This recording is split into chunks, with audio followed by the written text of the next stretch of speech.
Christians, I hope all is going well tonight, especially since today is Christmas, or last night was Christmas, I forget.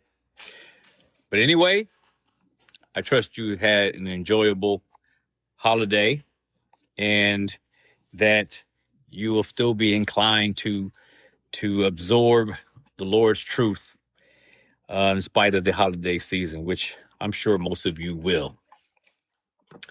Today, I'm going to continue in our study, going through the book of Job, and we are over halfway through the 9th chapter of Job's response to his friend Bildad.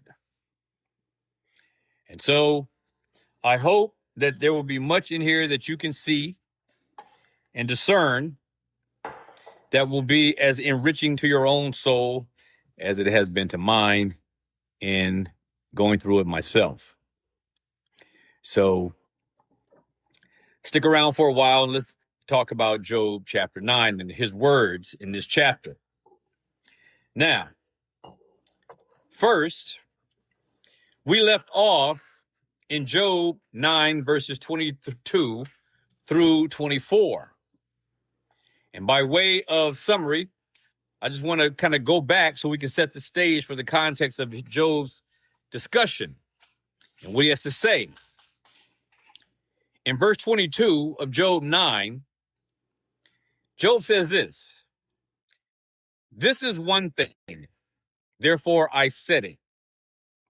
God destroys the perfect and the wicked. If the scourge slay suddenly, he will laugh at the trial of the innocent. The earth is given into the hand of the wicked, and he covers the faces of judges thereof. If not, where and who is he?"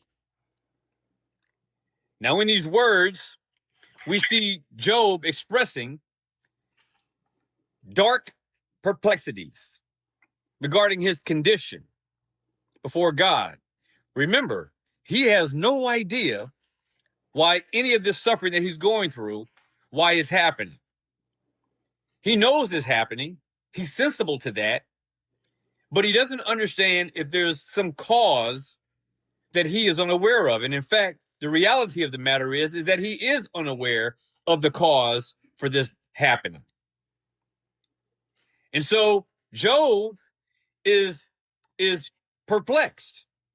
And even in verse 23, he says, if the scourge slays suddenly, that God will laugh at the trial of the innocent. And if the earth is given into the hand of the wicked. And he says that God covers the faces of the judges. He blinds the judges. And so he speaks about earth in a disordered, chaotic state.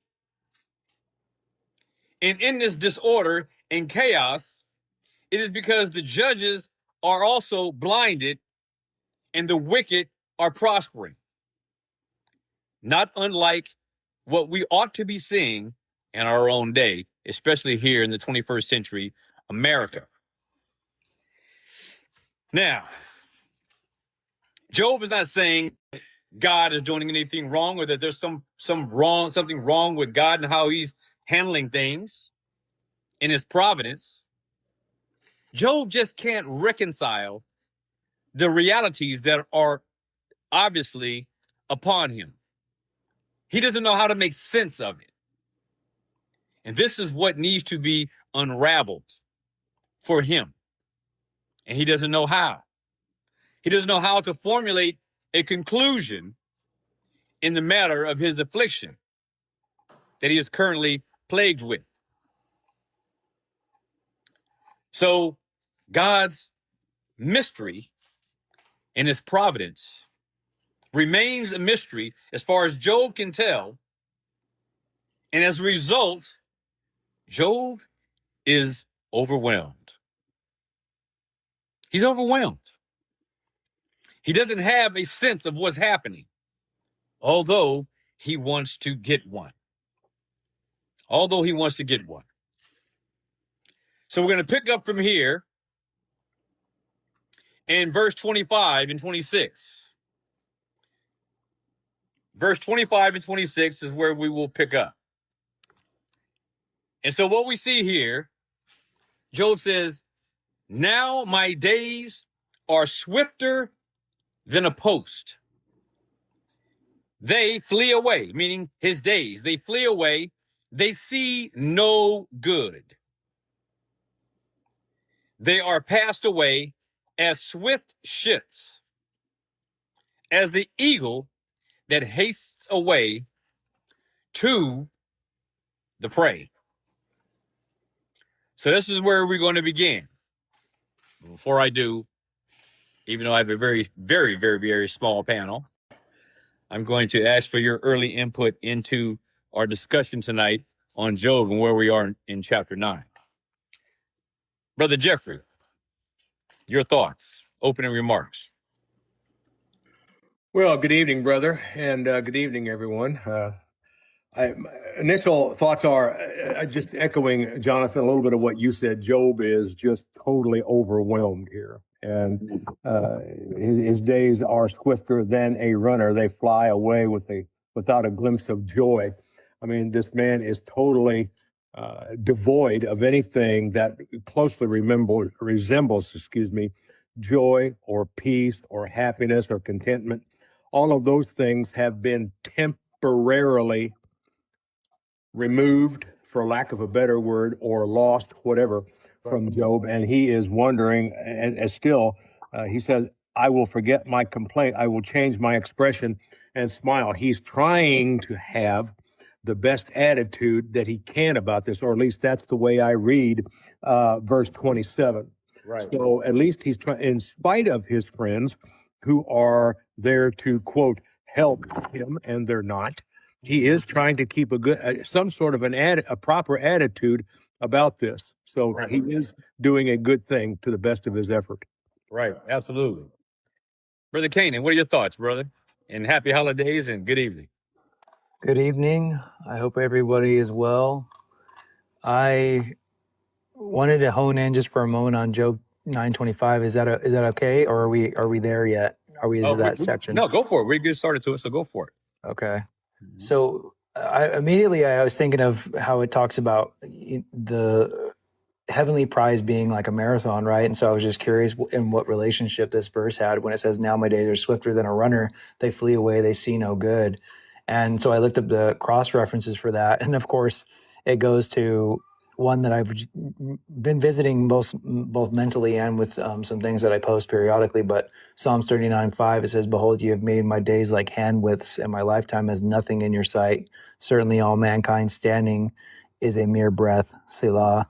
Right. And so, again, he's alluding to the short amount of time that we have. Right. And how it flies by, because when we're looking at a runner, it's talking about something swift, something quick, or a post in your translation. It's very fast.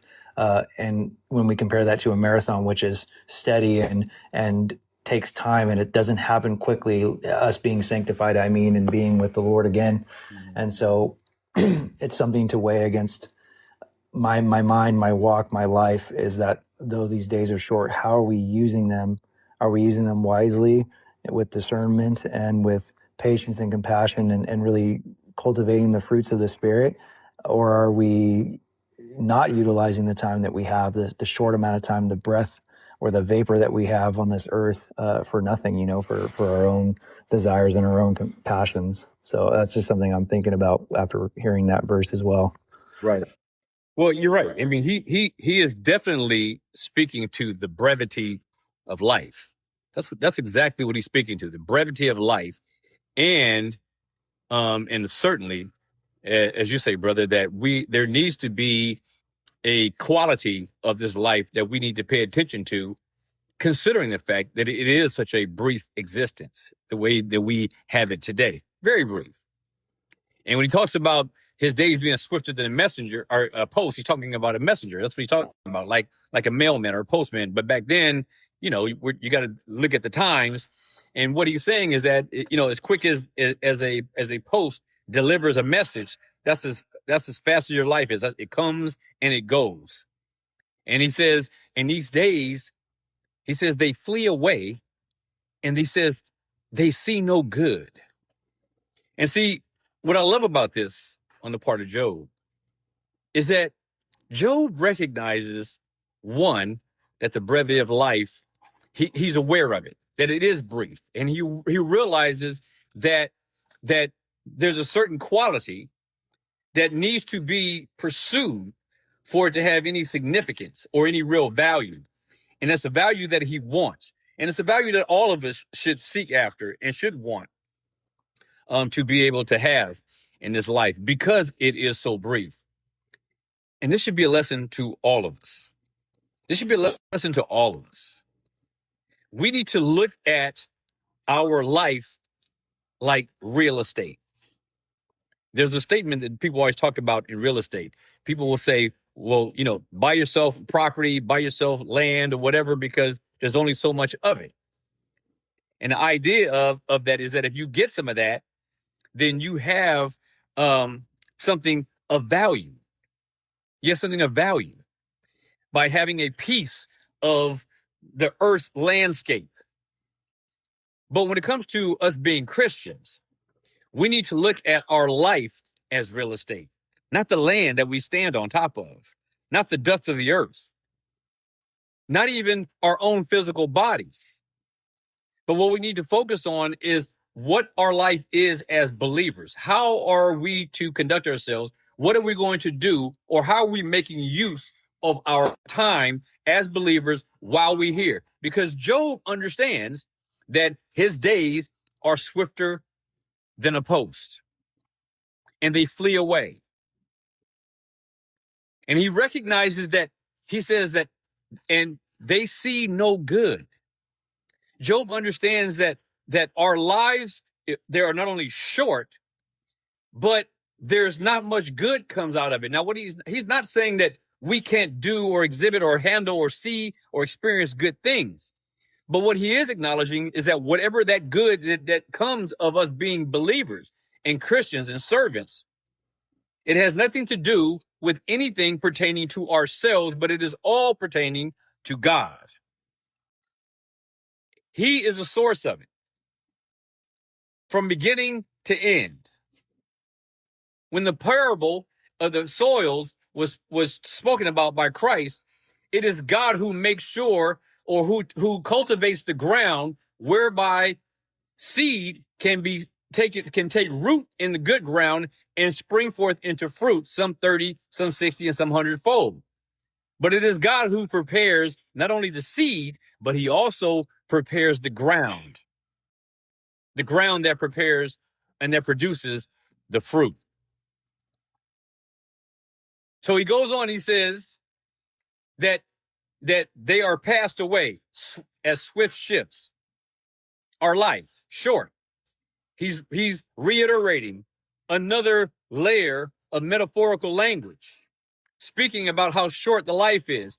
It passes away like a swift ship. In today's lingo, it's like a speedboat that passes by. Like a speedboat just passes by. It is here in 1 second and gone in the next. And this is what he's speaking about. And then he talks about the eagle that hastes to swoop on its prey. He says the speed with which that happens is indicative, or is a characterization of the shortness and the brevity of our life. Job's misery makes time seem both fleeting and also relentless. And he is expressing himself in such a way where he acknowledges that in this life, there is no hope of recovery that he is seeking that comes from this world. So what is he saying? That if there is some recovery, if there is some modicum of respite, if there is some quiet repose that can calm his mind and calm his fears, he understands that it is not going to come from this world. He knows that. We should know this. It is not. Whatever comfort, whatever rest that we can gain in the midst of trials, dark seasons of affliction and persecution in our life, whatever comfort that we're going to get is never going to come, is not going to be what we can get from this world. In this situation that Job is currently in, he has now his friends. His friends are providing no comfort. He's getting comfort from nowhere. He didn't get it from his wife. His children were all slain, so he's not getting it from them. And his theological buddies, his intellectual friends, those who have shared in growing up in the knowledge and truth of the things of God, 4 of them, none of them are providing to him any comfort. Satan certainly is not providing him any comfort. Now, you might ask yourself, why would he say that Satan is not providing him any comfort? How does that make any sense? In fact, let me ask my 2 brothers on the screen. Why do you think I would suggest that even Satan is not providing him any comfort? Brother Canaan, what do you think? That is a very interesting question and perspective that I haven't 100% considered.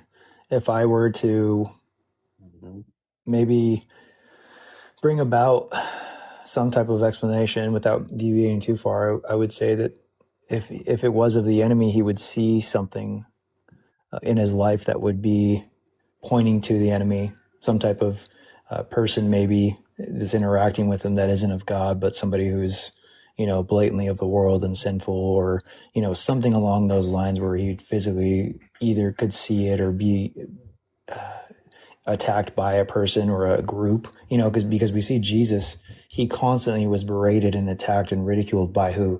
The unbelievers, right, over and over and over, to the point where they would go to stone him and so on. And so we see Jesus often having physical threats of threats against his life, but he also had a face to it. But it was the world that was after him, where Job, he doesn't have that same situation and circumstance, although he is still dealing with persecution and suffering. It's just a whole different type, in a way. I guess that's kind of a rough answer. I haven't thought about that perspective before. A good one, right? Brother Jeff, what do you think? Why would they make the suggestion that not even Satan is giving Job any comfort? Well, initially, my thought is, and Jonathan, I may very well be wrong. Tell me if you think I am. But Satan thinks he's got Job by the throat and kicking him in the butt. Because remember what God said to Satan back in chapter 1. Have you considered my servant Job, a righteous and upright man who loves God and eschews evil? Well, here Job is now lost everything. 3 of his useless friends have come, have added no service to him at all. Why let the man up an inch? You got him down, keep on stomping him. Don't even think about giving him a hair's length of trying to get up and put himself back together. You got this guy down, keep him down. That's what I'm thinking the devil is this. I could be wrong. Right. No, it's a lot to think about. It's a question that is designed to provoke. So here's what my thinking is. And this is and let me say this first as a precursor to where I'm going to go with this. There are many times that a fellow believer there's many times where fellow believers have asked me when they're going through troubles at time, and I've asked my old pastor, who I was happy I got to speak to yesterday on Christmas Day. When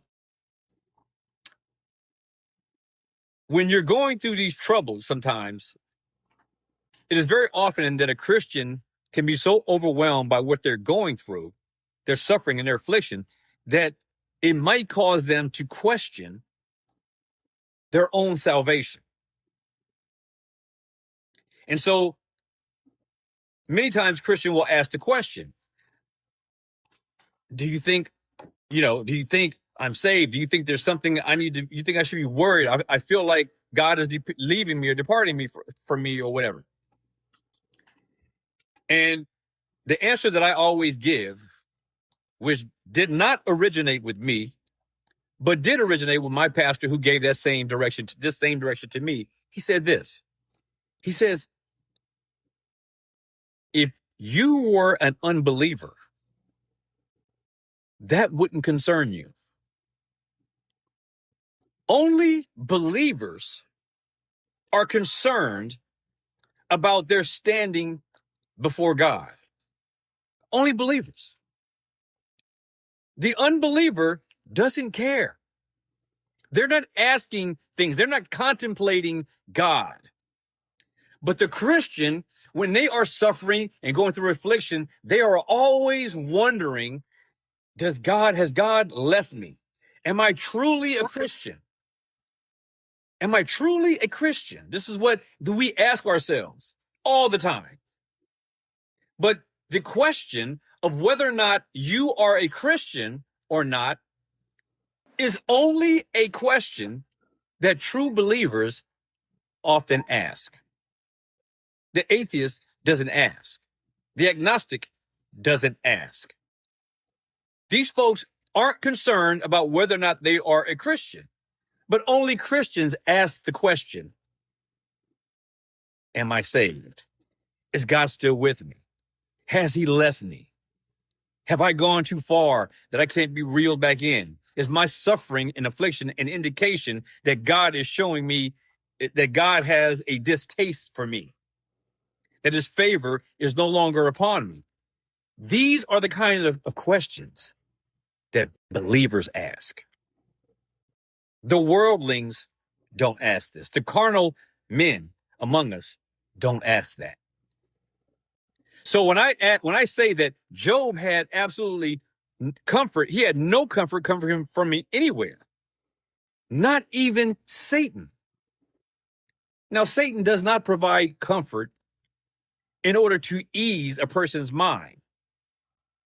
Satan will provide comfort to individuals to cause them to sleep and to slumber so as to not look to find or seek an affiliation with God. Satan's comfort is designed to make you drowsy to the things of God. Like Brother Jeff said, it is a false comfort. It's a false comfort.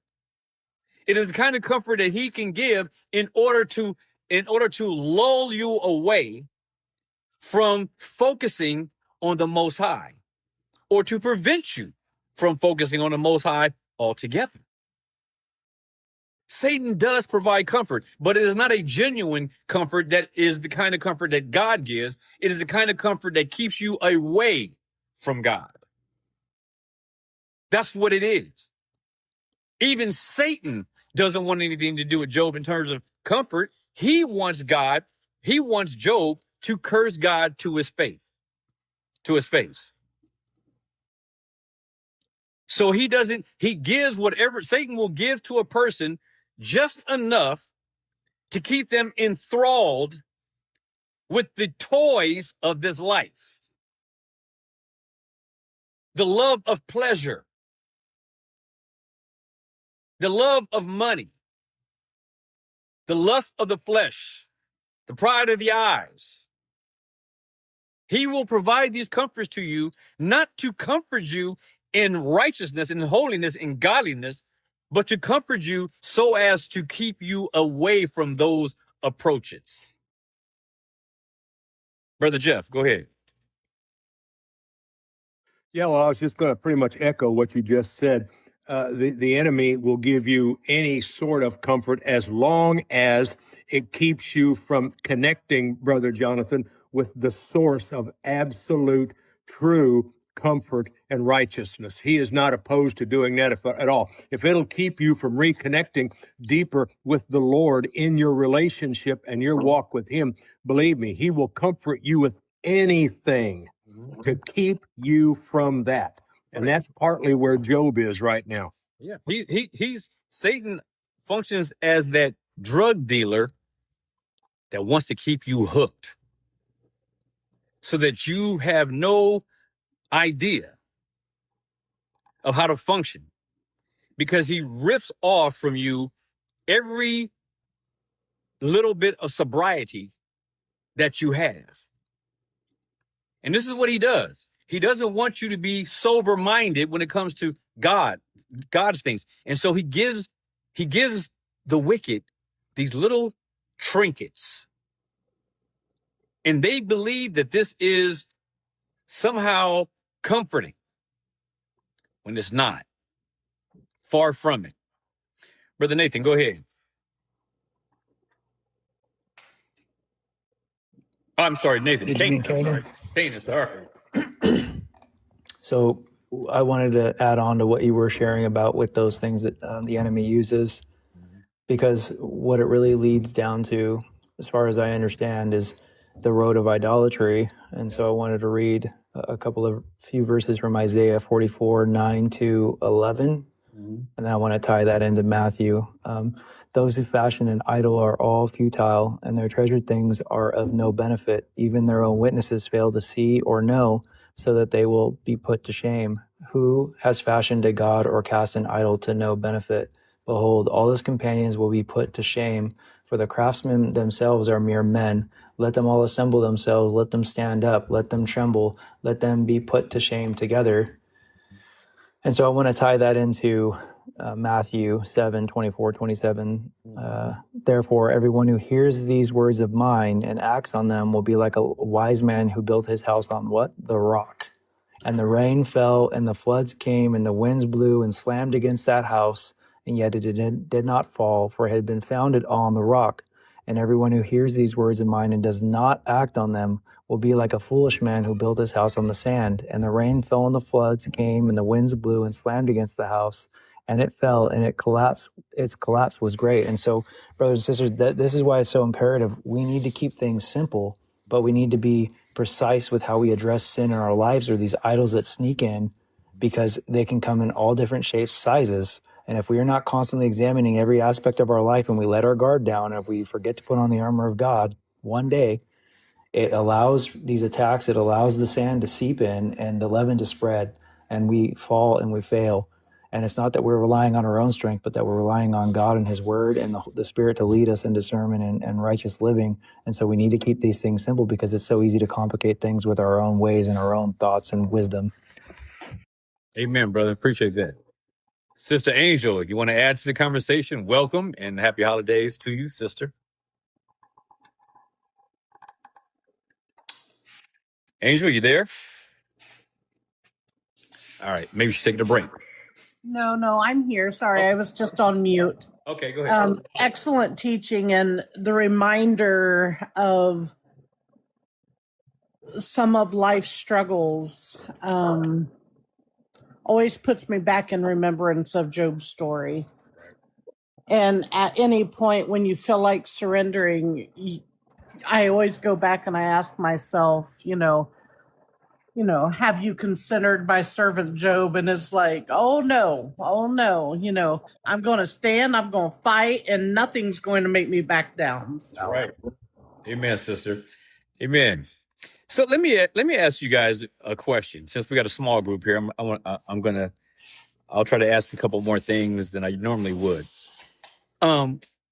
Affliction, suffering that we go through. Whether we've gone through it or not, or whether we know someone who has gone through it.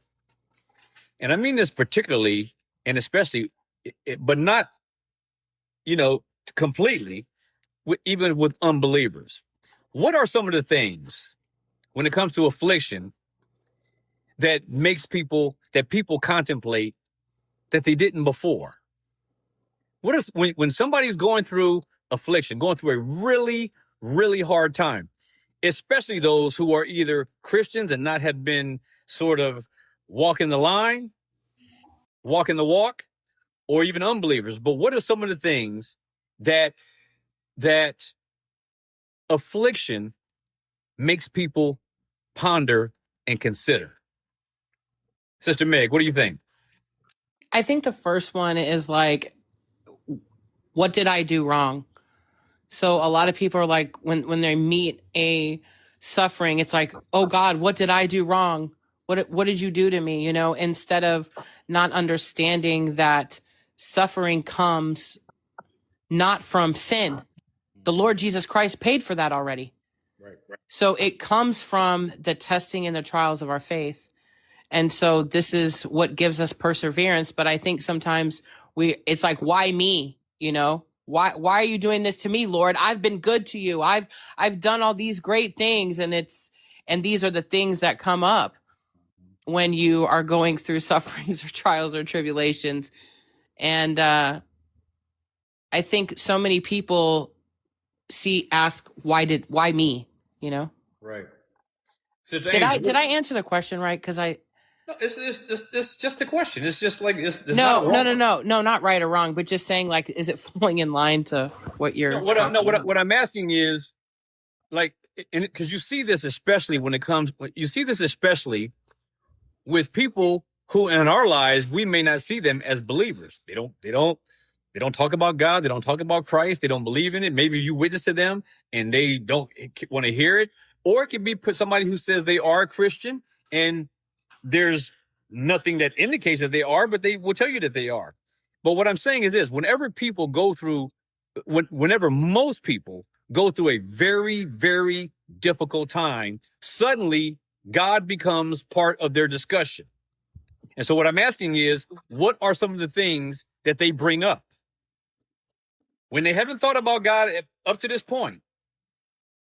When they get hit with cancer or the loss of a family member or whatever, suddenly people start contemplating things pertaining to God. And this is what I'm asking about. What are the kind of things that affliction and suffering makes all people, anybody, contemplate?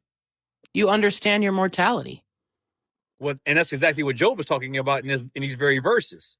He's talking about the shortness of his life, the brevity of life. He says, my days are swifter than a post. They flee away. They see no good. They are passed away as swift ships, like the eagle that hastens after his prey. So you're right. The brevity of life is one of those things that people always talk about. Sister Angel, what do you think? What is something else? See, I was going on the same track as the last speaker, but I would say back in 2012, I'll keep this real short. I was in an abusive marriage. I finally filed for divorce, but the church gave me a look now that they knew that I had separated. They just gave me a look, and I felt that I carried this cloak of shame. And then, right after I did that, I got diagnosed with cancer. Wow. And my when my soon-to-be ex found out, he was like, well, I see somebody's not living right, are they? So, but I took that to my heart and soul because I love God with all my might. Amen. And I can remember I would always, at our church, they always play worship before music or before church starts. And I remember just sitting in there quietly. And I'm like, God, I need to know that you love me, because right now in this time, I don't feel it. Like I'm not feeling you're there, and right at that moment, this lady that I just knew her by first name, but she came and tapped me on the shoulder and she handed me a letter that, our pastor had wrote the church that God woke him up